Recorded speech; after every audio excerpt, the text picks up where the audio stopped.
a smile on your lips. You feel a little bit off, a little bit tired.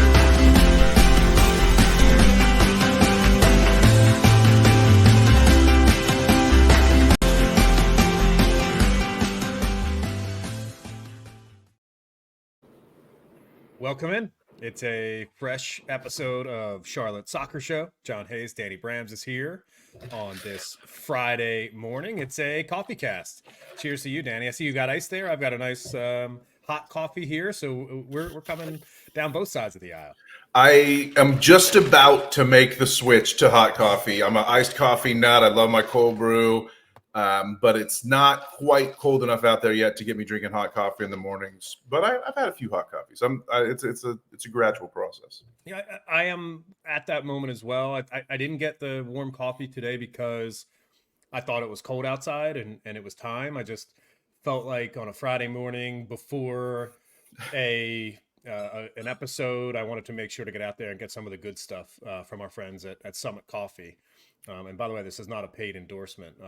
Huge fan of Summit Coffee, and props to Summit Coffee for stepping up to support the Carolina Ascent along with Hotfly as well. Summit Coffee doing a lot for soccer in this community. If you don't know it, now you do. I love Summit Coffee. I have one almost every day at work. I'm not in the office today, so I hit the Water Bean Coffee, another local shop that's close to my house. But keep it local, however you go. Don't go to Starbucks, folks. Keep it local. Yeah, it's one of those things for sure. There's a lot of coffee shops in town. Almost as many breweries as coffee shops in town for sure. So make sure you keep it local. Johnny, I thought you just got the hot coffee because you wanted to come in hot on Charlotte FC and how piss poorly this team is playing. Might as well start getting the body talk out there early as well. Well, Dean Smith, he had a press conference this morning, and you were there asking questions, and I know some other folks in the media as well. I was wondering if you were the only one going to show up today to ask questions based on the lack of coverage his team gets here in town locally. But no, seriously, shout out to Kara Walton of Football Friday, the newsletter by Kara Walton. She does a great job. She was at the press conference this morning, Danny, right? Steve Goldberg was at the press conference as well. Will Pelagic, of course, the voice of Charlotte FC on the radio. He was there. And who else did I miss? I would call Willie P. the voice of Charlotte FC. I would call Steve Goldberg the conscience of soccer in the city of Charlotte, and he was definitely there. Carol from the Ledger was crushing it, and Nick Finelli of the Charlotte FC podcast was also there. Nick didn't ask any questions, but I saw him dutifully taking notes, and he's probably going to have some coverage coming out of that as well. We've got some clips that we're going to play on this episode. This is going to be on audio and video feeds. I'll also post a few of these clips on our social media threads and Twitter channels and stuff like that. So we get a little bit of everything, and you'll get to see me turning the screws on old Dino. I asked him what I thought was, for this market counts as a tough question. So we'll get to that in a little bit here. Yeah, I think I want to lead with that tough question. But before we get to that, the reason why I wanted to mention and give a shout out to all the folks that were at the press conference this morning, it's a critical time in Charlotte FC's season right now. The team is struggling. There's no doubt about that. But the team still remains in the playoff picture. And sometimes in soccer, if you can flip the switch and catch a good run of form, things can change quickly. I'm not predicting that that's going to happen. I'm just saying that could be a possible scenario as the season rolls on. The problem is, as you can tell, there's not one legitimate, well, that's not true. I shouldn't say it that way. There's not one, let's call it traditional news outlet that gives a flying fuck. There's just not one. Okay, the Panthers have started, and there's, count it, 20, 30 people from local television stations, from local newspapers, all covering the Carolina Panthers and Dave Canales' decision to sit Bryce Young. And we're talking about a Panthers team that is like legitimately the laughing stock of the NFL, the laughing stock of professional football on planet Earth. Okay, that's the way I put it when it comes to the Panthers. Charlotte FC is actually, in its first 3 years of existence, bucked the trend that is Charlotte sports just being absolutely horrible. Charlotte FC makes the playoffs last season.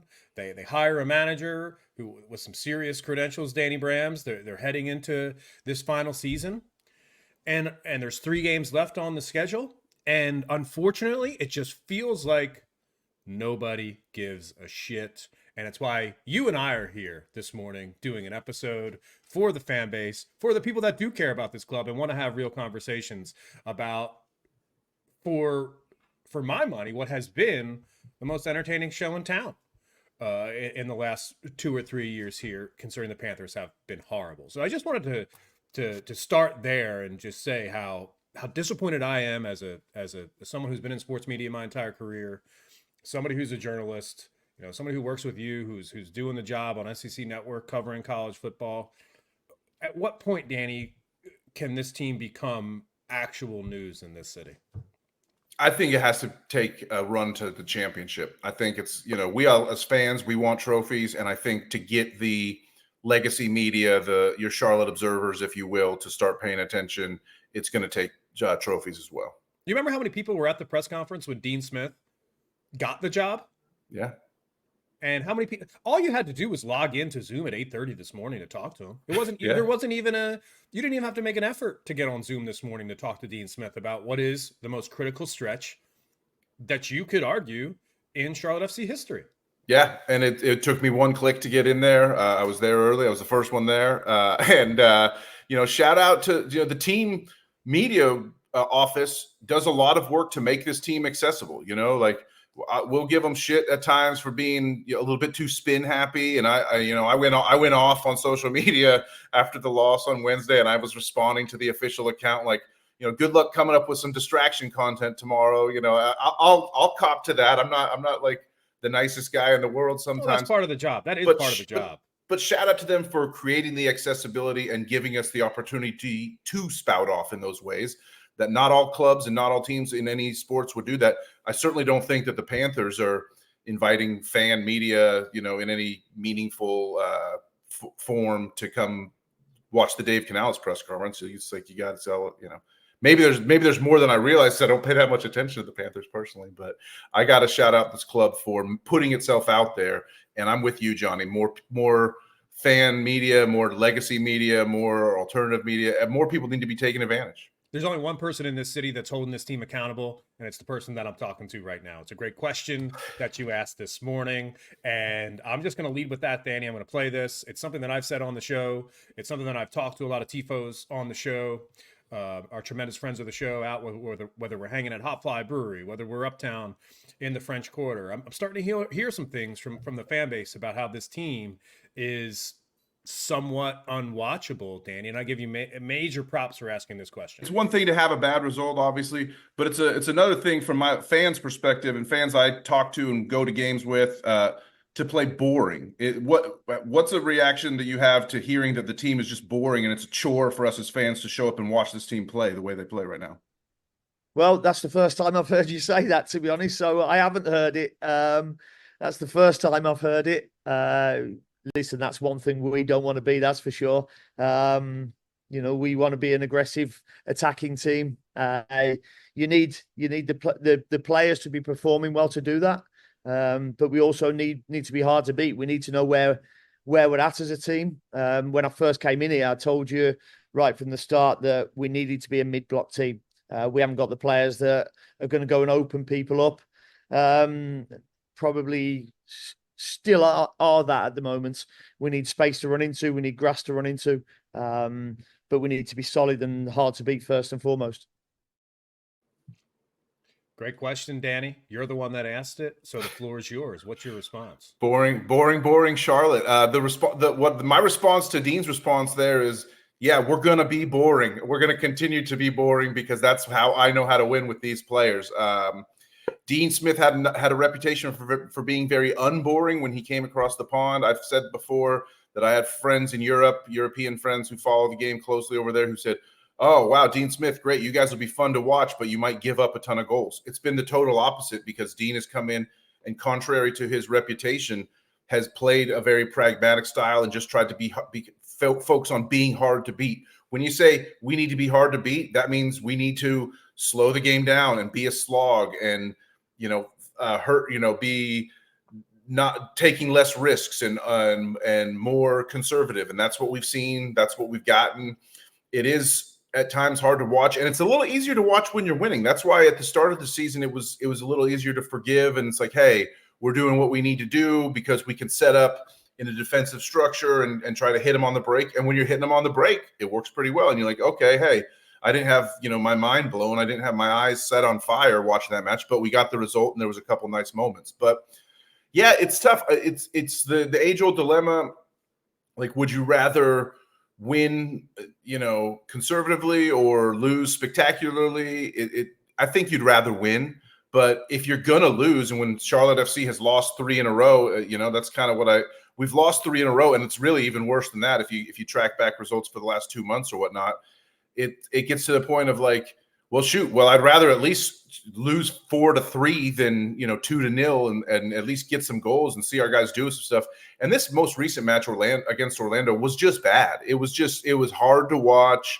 The team did nothing. Pep Biel seemed to be playing out of position. Karol Swiderski and Liel Abada, the 2 highest paid players on the team, started from the bench. And, I didn't really particularly have a problem with that. And we'll hear from Dean on that in a little bit as well. But I just feel like if that's the first that Dean has heard that this team is boring, I'm really glad that I got to say it to him because he needs to hear it. And he needs to understand that, like, fans are not in for this type of product that's being offered to us right now. I did say I didn't put it on the clip, but after he gave his answer, I said to him, well, Dean, I said, Dean, if that's the first time you've heard it, hopefully it's the last time you'll hear it as well. And we'll see how he takes it and goes from there. Can you put the table back up there? You mentioned 3 losses in a row and how it looks worse than that, because it is. And I think there's 3 teams in MLS that have not gotten a winning result in its last 5 matches. So it's New York City, it's New York City FC, it's Charlotte FC, and there's one more as well. If you can go back to that previous view of the standings, you can see the last 5 in form, Danny. And there it is. It's NYCFC right there with us in the number 6 spot. And by the way, New York Red Bulls, only 1 result in their last 5. The only reason why Charlotte FC is still lingering around that 6th and 5th spot is because both New York teams are on the struggle bus as well. And if you scroll down that list, you can see it's Chicago Fire, I believe, still with the win there. Yeah. And so it's only 2 teams in MLS that have not. Well, this is just the East, but yeah. Only 2 teams in the East. We'll go. This back, is all that matters to us. Go to the West. I'm curious to see about the West as well, because I looked at this the other day. Excellent. This is the full table that I can't in this view. I can't split it off to. That's totally fine. All you have to do is look and see. There's a win. There's a win. There's a win. There's a win. There's a win. Teams in MLS are winning at least once in their last 5. I did this research the other day. There's only 2 teams in MLS that have not gotten a result in the last 5 matches, which begs the question: is Charlotte FC one of the worst teams in MLS right now? Right now, yes. I mean, if you're talking about right now and in the current form that we're in, yes. The answer is yes. This match at home against New England Revolution on Saturday. It's a 4:00 kick on Saturday. I've seen some fans talk about how, this is a winnable game. This is a game that Charlotte FC should win. And I'm asking myself, how can you expect Charlotte FC to win any game ahead of a match right now? And I had a conversation with somebody that was very close to the club a few weeks ago, and that person was acting like Charlotte FC was just going to go up to Montreal and get a win. And was that me? Because I was. I wanted to look at the person in the face and say, what planet are you living on right now where you're just going to look at the schedule and try to bank 3 points somewhere? Everything is a grind for this club right now. And with only 3 home games remaining after this Saturday against New England Revolution, only 2 home games left on the schedule, Danny. This thing has come to a close very quickly. Yeah, and I'm not the person you were referring to there, but I can joke about it because I was in the same mindset. I was like, oh, we'll beat Montreal. Montreal that's points for us. Turned out not to be the case. We went down 2-0 and then scraped 1 back, but it wasn't enough. I thought Atlanta. I went on a national MLS podcast called the Battered Fans Podcast a couple of days before the Atlanta match, and I was on there with an Atlanta fan, and I was talking so much shit and so much noise, and I was just like, oh, we'll beat Atlanta. Atlanta's trash. Didn't happen. We lost to Atlanta at home, and you mentioned the Red Bulls as being one of the teams that's kind of been on the struggle bus lately. we had a draw with them, that we're the team that they are getting a point back against when they're in a horrible run of form.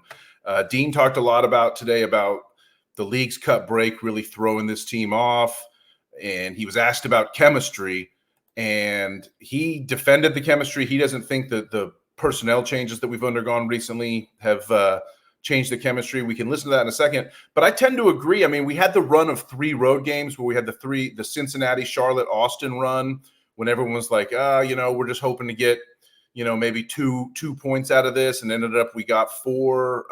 We ended up getting 5 points out of that run, thanks to Bill Tuoloma's great assist, and thanks to Karol Swiderski being unable to finish in Austin. Some big chances. We ended up with 2 draws there. But you can even go back to my mind, it really goes back to June 29th against Houston.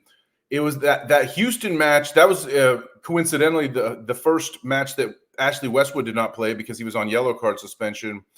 It really goes back to the Houston match where things really started to go wrong for this team, because Houston's not a bad team, but that's a team we should have been able. That was when things started to get really, really boring, and that's when the boringness and the chore of having to watch this team kind of slog really started to fit in. We lost the next match at home against a messyless Miami. We won at Cincy and things were feeling better. But then ever since that win against Cincy, on let me check the date on that on July 13th, 9 weeks ago, obviously there was a break in there, but the team has just been really rough. And ultimately, John, I have to say that you were right. Because you were early on this trend that I am now fully bought into. And so I just want to hear, I guess I would want to know from you, how do we get out of it? You spotted the problem earlier than most. Do you see a solution on the horizon? Everything in professional sports comes down to momentum. Do you have a group or an individual moving in the right direction and feeling confident and good about themselves? And you could just tell that when the League's Cup break came, and the transfer window, once again, Zoran left it late, and new players were trying to get acclimated. And there was 3 weeks leading into the first match after the break, and they looked absolutely horrible. It was easy just to tell that the momentum has totally gone. So, to your question succinctly, it's playing well against New England on Saturday. The only way that you can drag yourself out of this mess is to show up on Saturday against New England and put your best foot forward to try to build some momentum, to try to make the supporters rally around you and help them rally around you throughout the final stretch. I think the worst thing that this team could come out would be to show up on Saturday against New England, score no goals, a 0-0 draw, not going to create any momentum, a 1-1 draw, not going to create any momentum. I think a win creates momentum. It provides belief.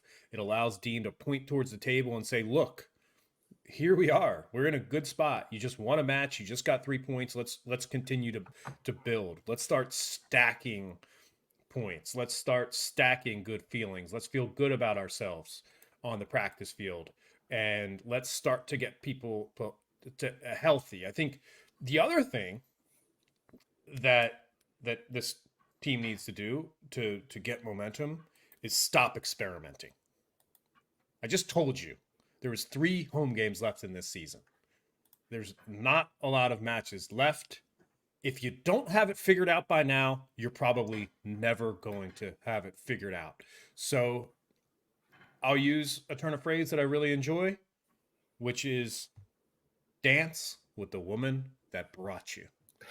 Take a look back at your season and say, how did we find success? Mm-hmm. And just recreate that and go for it at the end of the season, which means Andrew Privet playing in the lineup, which means Patrick Agyemang as a striker on the field playing. Now, can Patrick Agyemang play with Karol Swiderski? Potentially, yes. If Dean, you feel like Patrick Agyemang is somebody that needs to get into the lineup and you're afraid to take Karol Swiderski out, just put them both on the field, right? Yeah. If you're afraid to bench Tim Ream because he's a high-profile player, he's got experience, he's that left-footed center back that you really like, well, let's play 3 at the back. Yeah. Let's put Malanda in the middle.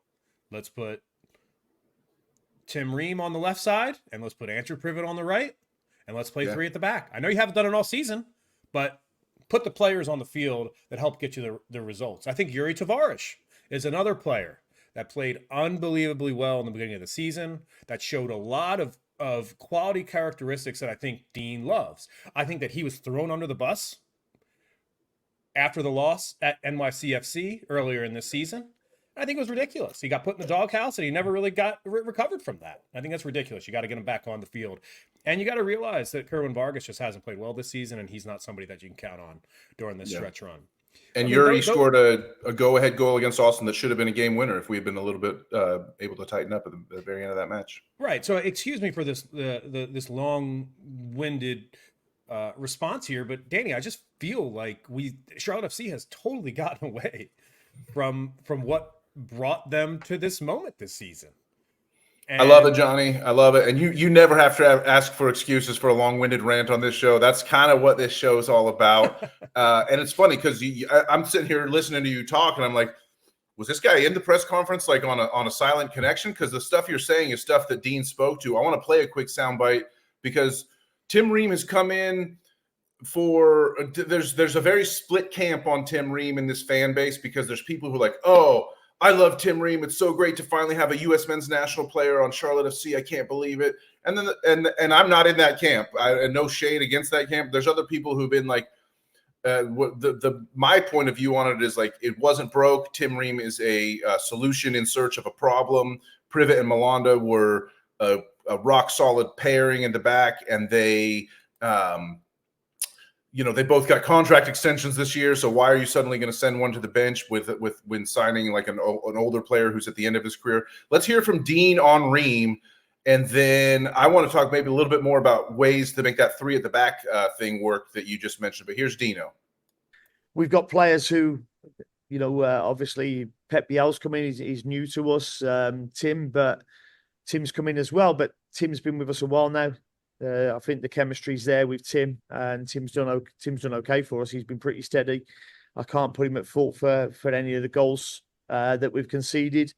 He scored himself. He looks a threat from set pieces. He probably had our best chance again on Wednesday.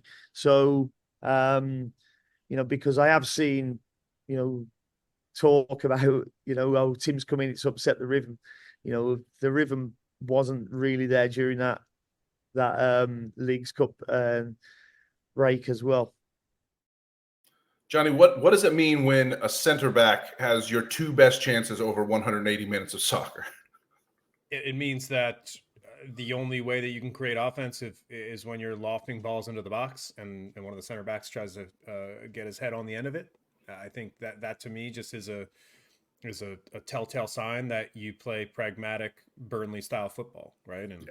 And I said this on the show many months ago that Charlotte FC is Sean Dyche's Burnley squad, a team that's trying to survive in the Premier League, a team that's trying to sit back, a team that doesn't have a lot of options in the final third. That's what this Charlotte FC team is, and that's why, I don't want to talk out of both sides of my mouth, right? I say don't experiment, and then I say play three at the back, right? What I mean by that is don't experiment with a new player like Pep Biel on the wing. Like, I'm good there. Mm-hmm. Like, we just signed this guy. Let's not play him out of position. Andrew Privet is someone that's been in this squad for a long time. And you could easily throw a three at the back on the field. You could even, and here's what I'm saying, Danny, and I want to get your thoughts on this because you said you had thoughts on the three at the back. You can make it five at the back if you want. If you want to play really defensive, just go for it. Play three in the back with two wing backs and make them defensive wing backs. And just play five at the back and have Nathan Byrne and Yuri Urinen as defensive wingbacks. And there's five at the back. And all of a sudden your defense looks a lot better. Yeah, I'm of the mindset right now that if they were going to stick the third center back in, I would probably want to bench one, if not maybe both of the fullbacks. I love what Yuri Urinen and Nathan Byrne bring to this club. We interviewed Byrne just a couple weeks ago. He was a great guy to talk to and get some of his perspective for sure. I've met Yuri in person. I love the guy. We love his smile. We love the way he plays with the smile on his lips and all that. But Yuri was the only person at fault for the Orlando goal. Like, Yuri was 20 yards out of position. allowing Facundo Torres to sneak in on that back post completely unmarked for the first Orlando goal the other night. Yere has subbed out. He tends to be one of the, if there's anyone on the defensive back line who's going to sub out early for fatigue or cramps or whatnot, it usually tends to be Yere. So I would say if I'm going to see a 3 at the back, I'm going to say pull Yere from the starting 11, and I'm going to say just run with Vargas is pretty good at tracking back. If you're going to start Vargas, allow him to be a wing back, put Tavares in that spot instead. I think that would be fine as well.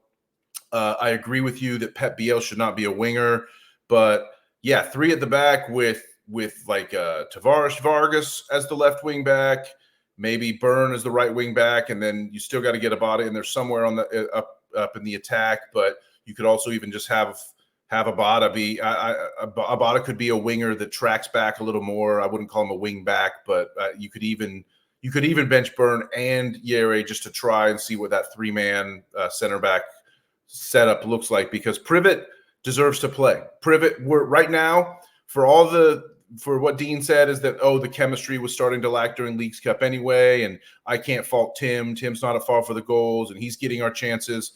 Privet did nothing to earn being benched, and there's no reason that Privet should feel bad or I wonder what's in that kid's head right now. I'd love to talk to him, because I'm sure he would tell us all the platitudes that it takes of being a good teammate, because he's a good guy, but like in his heart of hearts, I know that I would be feeling like, what the F has happened where I lost my starting job to, like, you talk about, guys in sports, they shouldn't lose their job to an injury. Well, what about losing your job to just absolutely nothing, to just a ghost that came in and you did nothing wrong? I hear what you're saying there, and I think Andrew Privet's professional, right? And I think he's dealing with this professionally. I think this happens in soccer where people's jobs get taken by a new signing. I don't think it's about Andrew Privet and him getting benched. I think it's about the club signing somebody. Like, that's really where it happens, where it's like, why did you sign a center back? Right. The solution in search of a problem is what I keep calling it. Yeah, and we could do this show, and we could talk about Zoran Cornetta's issues in the transfer window. We could talk about watching the same movie transfer window after transfer window. We could do that, but we'll save that for another day, because today on the show, I think we're trying to figure out exactly what this team needs to do to catch some momentum again. And to me, you have Dean on attacking momentum, right? Isn't there didn't he address that specifically? Yeah. So well, let me play. This is a double soundbite, because the first thing is Dean was asked at today's presser about why did Pep play on the wing? Something you just referenced, Johnny. Why is the experiment when Pep comes in and he's sold to us in Zoran's big transfer move as the silky smooth Spanish attacking number 10 we've always wanted. We found our Carlos Heel. This is the guy. He's going to unlock the creativity from the middle of the pitch. And then within 2.5 games, all of a sudden we see him lined up out on the wing. And it's like, what the hell happened? Even Pep spoke in Pep's intro presser. If you go back to Decoding the Presser on our YouTube feed, Pep spoke glowingly about how happy he was to be moved back into the center, and how when he was at Olympiacos, it didn't really work that well out on the wing. All of a sudden, we go to Orlando. He's on the wing. Here's what Dean said about it. He pretty much defended the move and said that it was not really a problem. But you all tell us what you think. The thinking was right. Why we wanted to try and do it. We wanted to try and get Pep in the pockets. We got on the ball in the first minute, and that's where Kerwin's chance come from. He came into the pocket. Nathan Byrne went on the outside, got a good ball in. The fact that we never got the ball into them quick enough was the biggest problem, rather than where they were playing. So he's in the pockets, but we never got him the ball. It wasn't the fact that he's completely out of position that he was promised to be playing. It's that it was the team not getting the ball. What do you think? I think it was a failed experiment, and I hope that they don't do it again. I think Pep Biel was signed to be number 10, and if you're not going to play him at number 10, then you sit him on the bench. I just don't think that you can have it both ways, especially considering you sat your designated players Mm-hmm. in order to get him into that position. The 2 highest paid guys on the team. Yeah. And you know, it's worse. He's not part of that. He wants to play through the middle. So I'll just single out Abada. The fact that Abada is struggling, right? He's having a difficult time. Liel Abada is. He's on a poor run of form. And you got to ask yourself, why? You know, there's been nothing but time for Liel Abada to play his best football in Charlotte this year. Yeah, he's had some international breaks. But why is he getting benched as the run out of the season is here? That's a great question. Did Liel go swimming in the toxic river of sewage in the Seine in Paris when he was over there for the Olympics? Was he in the triathlon and get out and got sick? Is that possibly what happened and we just never heard about it? I'm not sure. But I did follow up. So after Dean said that about Pep and being in the pockets and not getting the ball to him quickly enough, and other players too. So I followed up on that, and this is the attacking momentum response that he gave, John, that you alluded to earlier. Here we go. Why are guys not getting the ball quickly enough? Why does everything take extra touches, and why can this team not flow fluidly on offense? We're just finding it hard to at the moment. We've got our patterns of play that we know we want to use. We're trying to get people into the pockets, you know, and get turned on the ball. We are having to take a couple of touches too many at times, and you know that's down to, I think, a little bit of confidence. You know, when you reflect on things, you see what players are doing in training, and then when they're not replicating that in matches, that can only come down to, you know, 2 things, which is pressure and confidence.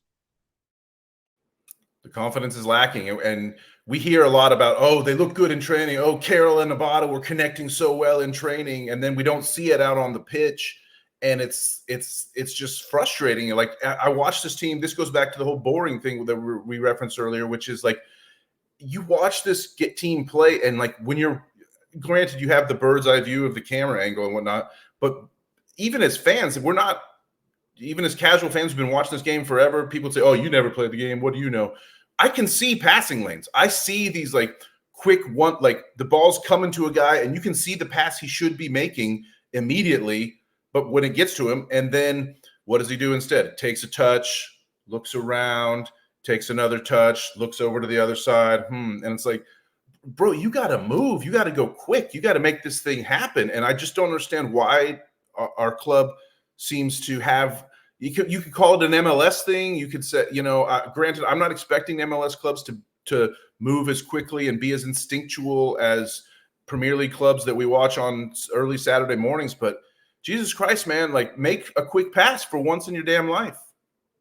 It feels like, for some reason, the joy is just not out there on the field, right?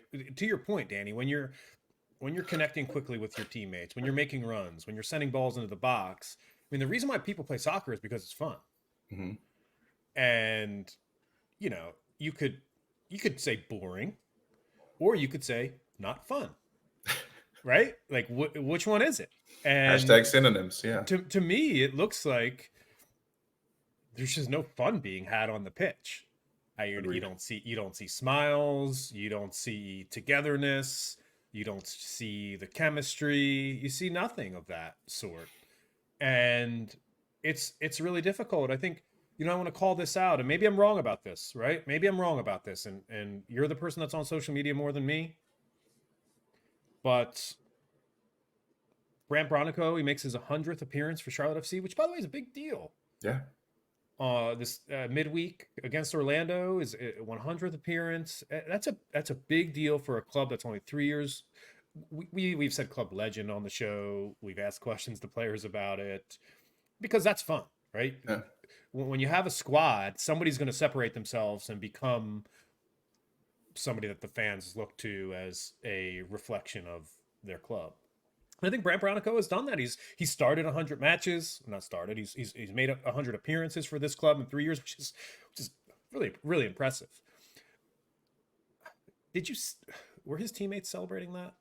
I'm asking. I don't know. I don't know. Do you think Tim Ream went up to Brandt Bronico and said congratulations on 100 appearances for Charlotte FC? I don't know. I'm asking the questions. Yeah. That's all I'm doing. Yeah, I don't know. Did you I see any didn't social see it. media? Did you see any We social didn't media see it. posts? We didn't shared? see it. No. I, Yeah. I follow Brand on Instagram. Did you see other social? Did you see any posts from players celebrating Brandt's 100th appearance? The only post I saw was from Charlotte 49ers official account saying, that, it started here and it continues to grow here, like something like along those lines. Yeah. Like, Did and Ashley Westwood put it on his Instagram about Brandt's 100th appearance? I'm not sure. maybe he did, maybe he didn't. I didn't see that, but I'm just asking the questions. One way we'll know is we're recording this. We're 2 days out from the Brant Bronico fundraiser at Hotfly that I will be attending, raising money for beds for kids. I got my tickets. Can't wait to go to that. But remember last year, even when the club was in the midst of a playoff run at the Bronico event, almost the whole team showed up, and it was a real big sign of togetherness. I hope that we see something similar to celebrate Mr. Century Mark. The first for the club to ever do it, and we would hope to see a repeat performance of a lot of guys showing up to represent for Brandt's charity, because that's a great way to show support, I think. Sorry, I'm trying to get this foster dog from not eating my dog's food, and I think I've failed as we're recording this podcast, and he's chowing down over there, so hopefully that doesn't cause any issues. It's a dog eat dog world out there for sure. But I got one more soundbite clipped that I want to get to, and we can start to wrap things up, because what matters is what happens next. But we talked about Abada and Carroll being left out of the starting lineup. That was obviously a big talking point before, during, and after the match. Dean talked about why he did that move, and then we can react to that, and then we can wrap this thing up. Listen, we need more from you, because they haven't played well the last few games. They haven't played to what we know they can, because we've known them for a while. Leo came in and hit the ground running, direct, running at people, getting shots away early. You think about his goal against Cincinnati and Atlanta, and told him that he needs to get back to that level again. Maybe going away with the Olympics, hasn't helped his rhythm. And then, obviously Carroll's been away with Verona, and he's come back and scored a couple of penalties, had a couple of big chances, and I thought played well against Austin in his first game. He's probably searching for something at the moment, and I just felt it was the right time to take him out of the game. Carroll is searching for something. I think we're all searching for something. We're searching for points. We're searching for goals. We're searching for excitement from this club. And I hope we get it on a day match, a 4:00 kickoff in Bank of America Stadium on what should be a lovely day in Charlotte against a beatable opponent. It's time to get back after it. Dean talked about, he's given more. I didn't clip this off, but he was asked about, have you been more emotional with the team lately? Because you're kind of an even keel guy as a manager, which most good managers are. But at a certain point, you have to start ripping these guys a new asshole and let them know that it's just completely unacceptable what's been happening. I hope we see it. John, any predictions? Do you think we will see it, or what's your belief about what might actually happen on this home stretch of the season? Well, in the post-game press conference on Wednesday night, I thought it was a good move for Carol Walton to point out in the beginning of her first question that Dean got to the press conference a little later than usual. Yeah. And I asked whether he laid into the guys post-game, and I think his answer basically said, yes, I did. So yeah, I think Dean's going to be emotional about this. He knows how important this time of the season is, and what I expect to see as we are match day -1 taping the show right now is I expect for the team to try to put on a show for the fans tomorrow on Saturday afternoon. I do. And the one other point I want to make is, as you mentioned that this game is 4:00,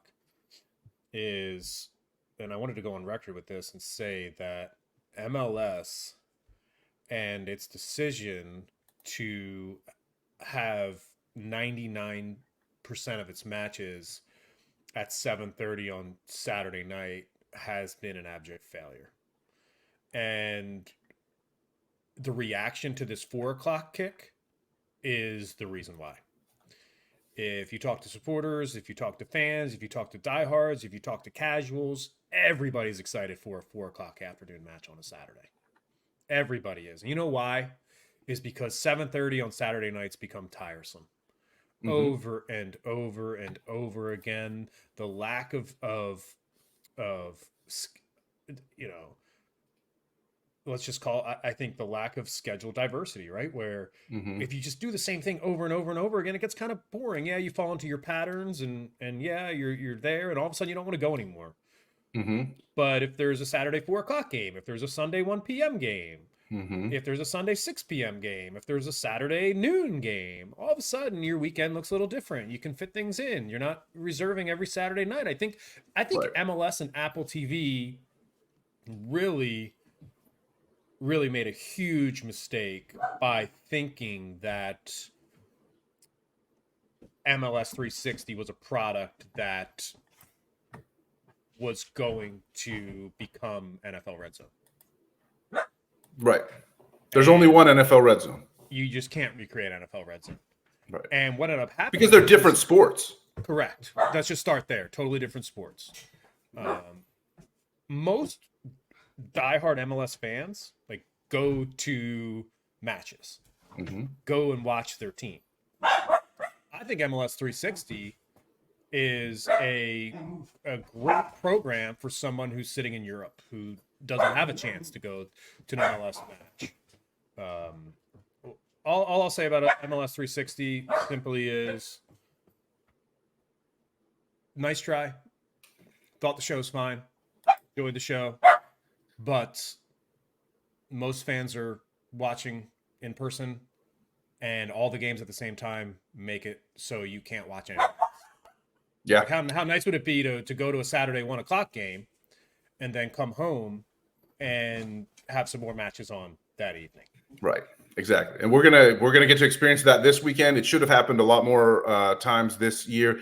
And my thing with MLS 360, if I'm giving them some producing advice, which I think I'm qualified to give, I would say you can get a great effect. You don't need you're not going to be NFL Red Zone where you have 8 games going. It's like, oh, let's go here, let's go here, let's go here.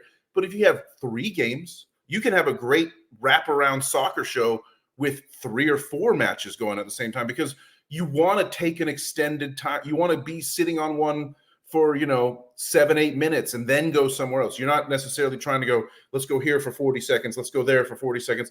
You're not going to get much out of that as a fan watching, but because you don't get to see trends, you don't get to see an extended bit of possession and how things are developing. So MLS 360 can still bounce back and be a very valuable, worthwhile show if it just tries to do a little bit less. I think that, and then that opens up the ability to schedule way more. And you can have instead of like 1.5 windows that you get with the current 360 setup, you can have 3 to 4 windows. You can have the noon to 2:30 window. You can have the 3 to 5:30 window. You can have the 6 to 8:30 window and the 9 to 11:30 window.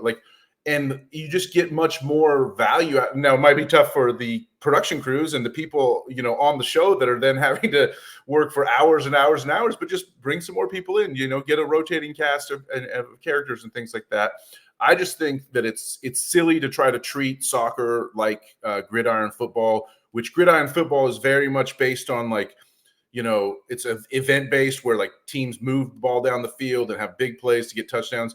Soccer is more of a sport where, you need to watch things develop and see as they go. So, Johnny, I love that one of the things you've done this year, in addition to being a great fan of Charlotte FC and podcaster for Charlotte FC, is you've really stepped up the efforts to help dogs in this city, in Charlotte, foster dogs find homes. And that sometimes these missions conflict. And as we can see, as we start to wrap up this episode, as we hear, You've got a foster in there who is now coming on the screen, who is making their voice heard and refuses to go silently into the night here, and barking along with some of the great points that you've been making, and hopefully a few of the things I've said as well. And it's a great effort, and I really applaud it and laud it. Yeah, it's fun. He's unplugged my microphone, so I'm coming back in here hot. This is Nolan. What up, Nolan?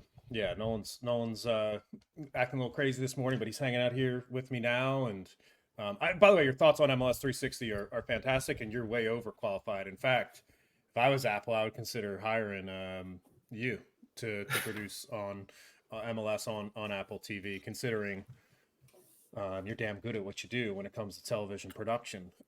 And one thing I wanted to the last thing I'll say about that is, I think it would be really cool to designate. You talk about 4 or 5 games, right? Every week, it's like, are you the MLS 360 featured match or are you not? Right? Let's call it 8 p.m. on Saturday nights. There's going to be 4 games that are the MLS 360 featured matches, and those 4 games, they're going to sit in the studio, they're going to watch all 4 games, and the global audience can be there enjoying MLS 360. And if the 4 games are boring, if it's not really working out, then you can drop in some highlights from earlier in the day, talk about some things that happened before the MLS 360 featured matches. But anyway, yeah, this is Nolan. If you go to the Charlotte SPCA website, you can see Nolan's profile. He's a 4-month-old. He is a cattle dog mix, maybe a little Chihuahua in him as well. He's a puppy. He's available for adoption. So if you're watching, he is a good boy. Working on potty training in the house for sure. That's what we're working on. But other than that, he gets along with Finn really well. Finn's around here too. I think Finn's starting to get a little jealous having a puppy in the house, Danny. Well, I mean, you and your wife Rachel have just really stepped up your efforts here in 2024. Something you started a couple years ago, but like this year, you've really gotten after it, and the dogs of this city are better off for it for sure. I appreciate you saying that, and I'm really looking forward to seeing you on Saturday for the match. I'm looking forward to seeing some fans as well in town, and I think I would listen back to this episode and think that we were pretty fair. I think maybe I called out the local media a little bit too hard in the beginning of the show, but I think I think that's fair. I think it's just the reality of the situation is that it's so difficult to cover local sports. Budgets are small. Sports reporters are doing things all themselves, and they have to make decisions based on what gets clicks. And of course, NFL football is going to get more clicks than MLS. But the fact that I legitimately feel a little bit of responsibility to sit down here with you, get on this microphone, and have a real conversation about the club, because there's not many independent outlets out there that are doing that.